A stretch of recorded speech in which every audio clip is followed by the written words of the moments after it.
یار ربیع الاول کا مہینہ چل رہا ہے تو نبی صلی اللہ علیہ وسلم کی شان میں اور آپ کی مدح میں کچھ ہو جائے۔ جی ہاں، بالکل صحیح کہا آپ نے۔ ایک شاعر ہیں جو شاعر رسول کے نام سے موسوم ہے، جن کا نام حسان بن ثابت رضی اللہ عنہ ہے۔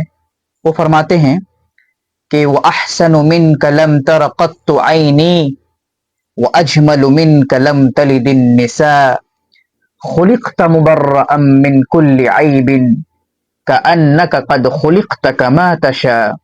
اس کا اردو میں ترجمہ جو ہے میں آپ کو سمجھانا چاہوں گا کہ میری آنکھ نے آپ جیسا خوبصورت ترین پیکر نہیں دیکھا، اور نہ ہی کسی ماں نے آپ جیسا حسین و جمیل جنم دیا۔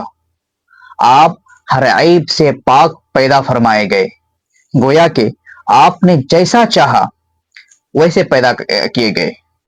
سبحان اللہ، ماشاء اللہ، کیا خوب کہا ہے آپ نے۔